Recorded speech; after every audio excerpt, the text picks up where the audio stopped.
செடியாய வல்வினைகள் தீர்க்கும் திருமாலே, நெடியானே வேங்கடவா நின் கோயிலின் வாசல், அடியாரும் வானவரும் அறம்பயிரும் கிடந்தியங்கும் படியாய் கிடந்து உன் போல்வாய் காண்பேனே. உலகெங்கும் இருக்கின்ற சர்வம் டிவி நேயர்களுக்கு என்னுடைய பணிவான வணக்கங்கள். இன்றைய பதிவில் குரு ஜெயந்தியை பற்றிய விவரமான விளக்கங்களை பார்ப்போம். சிலருக்கு திருமணம் எவ்வளவு நாளாக இருந்தாலும் தடைபட்டு கொண்டே இருக்கும். அதாவது 25 வயதில் திருமணம் பார்க்க ஆரம்பித்திருப்பார்கள், ஆனால் 35 வயது கடந்திருக்கும், ஆனாலும் திருமணம் ஆகாமல் இருக்கும். குருபலம் எவ்வளவு 3 முறை 4 முறை குருபலம் வந்தாலும் அந்த குருபலத்திலே உங்களுக்கு திருமணம் ஆகாமல் இருக்கும். அதற்கு காரணம் என்றால் குருவருள் கிடைக்கவில்லை, அதனால் திருவருள் கிடைக்கவில்லை என்று பொருள். மேலும் சிலருக்கு திருமணம் முடிவாகி நின்று போயிருக்கும், 2 முறை 3 முறை முடிவாகி நின்று போயிருக்கும். அதற்கும் காரணம் குருவருள் கிடைக்காமல் போல்தான். இதற்கெல்லாம் ஒரு நாள் இருக்கிறது, வரக்கூடிய குரு ஜெயந்தி தினம். அதாவது குரு பகவான் நவகிரகத்தில் குரு பகவான் அவதாரம் செய்த தினம். அடுத்த சிலருக்கு குழந்தை பாக்கியம் கிடைக்காமல் இருந்திருக்கும். அதாவது திருமணம் ஆகியிருக்கும், ஆனால் பல வருடங்கள் ஆனாலும் குழந்தை பாக்கியம் கிடைக்காமல் இருந்திருக்கும். ஆகவே குழந்தை பாக்கியம் கிடைப்பதற்காக நாம் குருவை வணங்க வேண்டிய தினம் வருகின்ற குரு ஜெயந்தி தினம். சிலருக்கு குழந்தை பாக்கியம் இருக்கும், ஆனால் அந்த குழந்தைகளுக்கு அடிக்கடி ஆரோக்கிய குறைவுகள் நடந்து கொண்டிருக்கும். அதனால் குழந்தைகளுடைய ஆரோக்கிய குறைவினால் நமக்கு எவ்வளவோ சிரமங்கள் இருக்கும். அந்த சிரமங்களை எல்லாம் தீர்ப்பதற்காக வரக்கூடிய ஒரே தினம்தான் குரு ஜெயந்தி தினம். சிலருக்கு குழந்தைகள் இருக்கும், ஆனால் குழந்தைகள் நல்ல நிலைமையில நல்ல படிப்பை படிக்க மாட்டார்கள். எப்பொழுதுமே விளையாட்டிலேயே அவர்கள் ஆர்வமாக இருப்பார்கள். படிக்க சொன்னால் எவ்வளவு துன்புறுத்தி சொன்னாலும் படிக்க மாட்டார்கள். எவ்வளவு அறிவுரைகள் கூறினாலும் அந்த அறிவுரைகள் எல்லாம் ஏற்றுக்கொள்ள மாட்டார்கள். அதாவது நற்குணங்கள் குழந்தைகளுக்கு இல்லாமல் இருக்கும். அந்த நற்குணங்களை பெறுவதற்காக இருக்கக்கூடிய ஒரே தினம் வரக்கூடிய குரு ஜெயந்தி தினம். அடுத்து நீங்கள் எவ்வளவோ பூஜைகள் செய்திருப்பீர்கள். அதாவது உங்கள் குடும்ப விருத்திக்காகவோ அல்லது நல்ல தொழில் விருத்திக்காகவோ அல்லது உங்களுடைய ஆரோக்கியத்திற்காகவோ எவ்வளவோ பூஜைகள் செய்திருப்பீர்கள், யாகங்கள் செய்திருப்பீர்கள். எவ்வளவு செய்திருந்தாலும் சிலருக்கு அதன் பலன்கள் கிடைக்காமல் இருந்திருக்கும். அதாவது நல்ல பூஜைகள் செய்திருப்பீர்கள், ஆனால் பூஜை பலன்கள் நமக்கு கிடைக்காமல் இருந்திருக்கும். பூஜா பலன்கள் கிடைப்பதற்காக நாம் குருவை வணங்க வேண்டிய தினம் வரக்கூடிய குரு ஜெயந்தி தினம். அடுத்து சிலருக்கு தன வரவு இல்லாமல் இருக்கும். எவ்வளவோ கஷ்டப்பட்டு உழைப்பார்கள், எவ்வளவோ கஷ்டப்பட்டு வேலை செய்வார்கள், வியாபாரம் செய்வார்கள், ஆனால் அலைச்சல் இருக்குமே தவிர அதற்குரிய வருமானங்கள் இல்லாமல் இருக்கும். அந்த வருமானங்களை பெறுவதற்காக இருக்கின்ற ஒரே தினம்தான் வரக்கூடிய குரு ஜெயந்தி தினம்.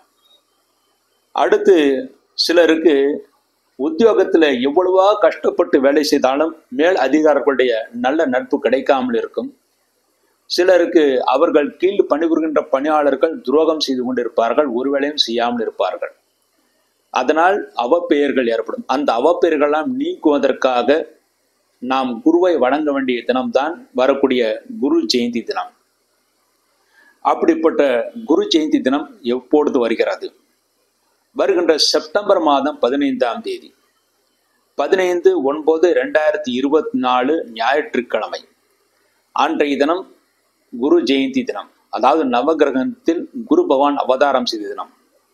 எப்படி கிருஷ்ண ஜெயந்தி கொண்டாடுகிறோமோ, ராமநவமி கொண்டாடுகிறோமோ, அதே போலவே அந்த குரு ஜெயந்தி தினமும் கொண்டாடப்பட வேண்டும். நம்முடைய ஸ்ரீனிவாசன் பஞ்சாங்கத்தில் மட்டும்தான் குரு ஜெயந்தி பற்றிய விளக்கங்கள், அன்றைய தின குறிப்புகள் நம்முடைய பஞ்சாங்கத்தில் மட்டுமே இருக்கிறது.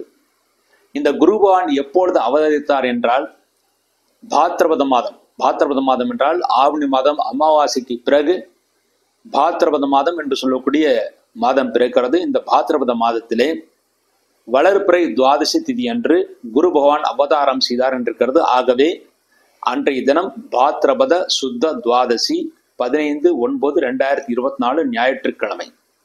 ஆக ஞாயிற்றுக்கிழமை அன்று குரு ஜெயந்தி தினம். ஆக அன்றைய தினம் குரு ஜெயந்தி தினம் அன்று விரைவில் திருமணம் நடக்க வேண்டும் என்று பிரார்த்தனை செய்பவர்கள், திருமணத்திற்காக எவ்வளவோ கோயில்களுக்கு சென்றுவிட்டு வந்தாலும் அதற்குரிய பலன்கள் கிடைக்காமல் சிரமப்படுபவர்கள், எவ்வளவோ யாகங்கள் செய்திருந்தாலும் அந்த யாகங்களுடைய பலன் கிடைக்காமல் சிரமப்படுபவர்கள், அனைவரும் குரு ஜெயந்தி அன்று நான் சொல்லுகின்ற முறையிலே பூஜை செய்தால் விரைவில் திருமணம் நடக்கும். அதே போலவே திருமணமாகி குழந்தை பாக்கியம் இல்லாதவர்கள், உங்களுடைய ஜாதகத்துல குரு ஏதாவது தோஷங்கள், குரு புத்திரஸ்தானத்தில் நீச்சமடைந்திருந்தாலோ அல்லது பொதுவாக உங்கள் லக்னத்திற்கு 6, 8, 12ஆம் இடங்களில் குருபான் இருந்திருந்தாலோ சிலருக்கு குழந்தை பாக்கியம் கிடைக்காமல் இருக்கும். அந்த குழந்தை பாக்கியம் பெறுவதற்காக, குரு தோஷம் விலகுவதற்காக வரக்கூடிய குரு ஜெயந்தி என்று நான் எப்படி சொல்கிறோம்னோ அதைப்படி நீங்கள் பூஜை செய்யுங்கள். நிச்சயமாக உங்களுக்கு குழந்தை பாக்கியம் கிடைக்கும். அதே போலவே குழந்தைகள் நல்ல குணங்களை பெற வேண்டும், நல்ல படிப்பை பெற வேண்டும், நல்ல கல்வியை பெற வேண்டும், நல்ல அந்தஸ்தையும் புகழையும் பெற வேண்டும் என்பதற்காக, நீங்களும் நல்ல உயர்வான அந்தஸ்தையும் பெற வேண்டும் என்பதற்காக குரு ஜெயந்தி அன்று நான் அடுத்து சொல்கின்ற முறையிலே நீங்கள் பூஜை செய்யுங்கள். நிச்சயமாக வெற்றி உங்களுக்கு காத்திருக்கிறது. நீங்கள் எவ்வளவு பூஜா பலன்கள் செய்திருந்தாலும் குருவுடைய அருள் இருந்தால்தான் திருவருள் கிடைக்கும். அந்த குரு அருளை பெறுவதற்காகத்தான் குரு ஜெயந்தி தினம் இருக்கிறது. நீங்கள் கஷ்டப்பட்டு வேலை செய்து தனவரவு நீங்கள் பெற்றிருந்தாலும் அந்த தனவரவு, அந்த தனம் என்பது, அந்த பணம் என்பது சிலருக்கு அடிக்கடி வீண் செலவுகள் ஆகி கொண்டிருக்கும், நல்ல செலவுகள் ஆகாது. ஆக சுப காரியங்களை செய்வதற்காக, சுப செலவுகளை செய்வதற்காக ஏற்படுத்தக்கூடிய அந்த நல்ல தினம்தான் வருகின்ற குரு ஜெயந்தி தினம். குரு பகவான் நவகிரகத்தில் குரு பகவான் அவதாரம் செய்த தினம் 15/9/2024 ஞாயிற்றுக்கிழமை துவாதசி திதி, அதாவது வளர்ப்பை துவாதசி திதி. அன்றைய தினம் இன்னொரு சிறப்பு என்னவென்றால், அன்றைய தினம் ஓணம் பண்டிகையும் வருகிறது. அந்த ஓணம் பண்டிகை அன்றே அந்த குரு பகவானுடைய ஜெயந்தி தினம் வருகிறது. ஆகவே மிகவும் சிறப்பான தினம் அன்றைய தினம். ஒரு முழு சுபமுகூர்த்த தினமாக அமைந்திருக்கிறது.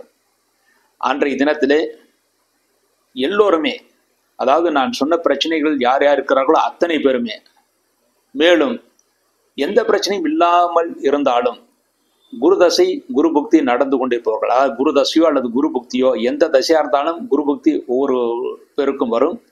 அந்த குரு தசை அல்லது குரு புக்தி நடந்து கொண்டிருப்பவர்கள், தனுசு மீனம் இந்த ராசி அல்லது லக்னங்களில் பிறந்தவர்கள் அவசியம் அன்றைய தினத்திலே குரு ஜெயந்தி என்று குரு பகவானை வணங்க வேண்டும். அவ்வாறு வணங்கினால் நிச்சயமாக அவர்களுக்கு குருவருள் கிடைக்கும், அதன் மூலமாக திருவருள் கிடைக்கும்.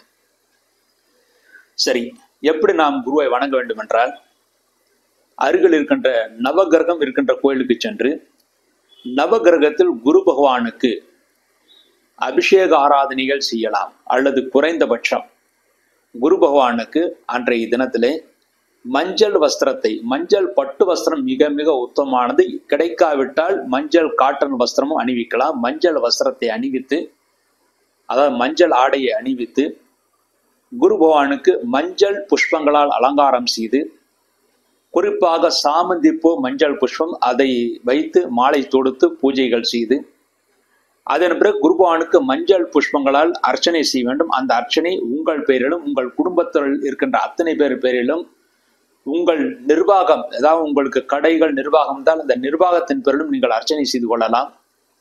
அவ்வாறு செய்து அதன் பிறகு குரு பகவானுக்கு குறைந்தபட்சம் 3 நெய் தீபங்கள் வைக்க வேண்டும்.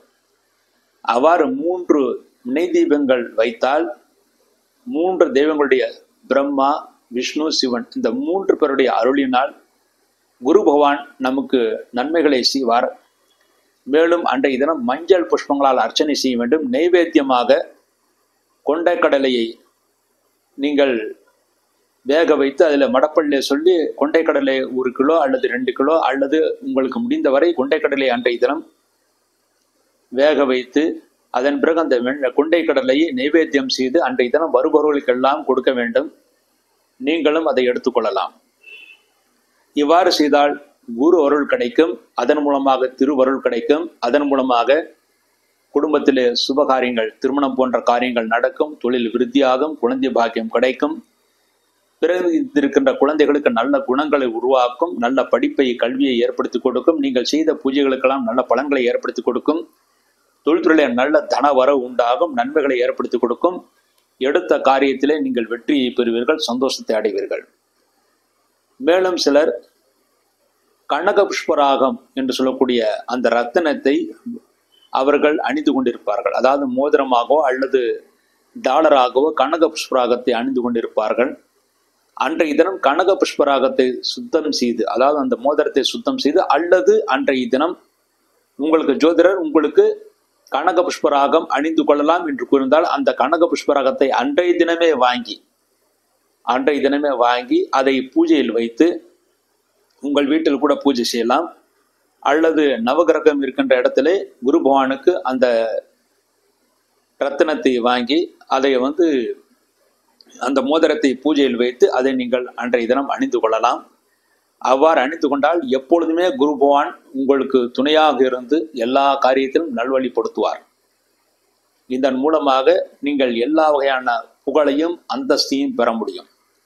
ஆக வருகின்ற குரு ஜெயந்தி யாரும் தவறவிட வேண்டாம்.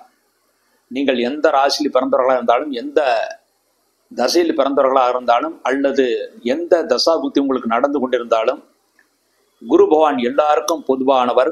குரு பகவான் எல்லாருக்குமே அனுகிரகம் செய்யக்கூடியவர். ஆக அன்றைய தினம் நவகிரகம் இருக்கின்ற கோயிலுக்கு சென்று குரு பகவானுக்கு நான் ஏற்கனவே சொல்லியபடி அவருக்கு பூஜைகள் செய்துவிட்டு வந்து நீங்கள் எல்லா விதமான நலன்களையும் பெற வேண்டும் என்று பிரார்த்திக்கிறேன். இவ்வாறாக குரு ஜெயந்தியை பற்றி பார்த்தோம். மீண்டும் ஒரு நல்ல பதிவில் இணைவோம் என்று கூறி விடைபெறுகிறேன். நன்றி, வணக்கம்.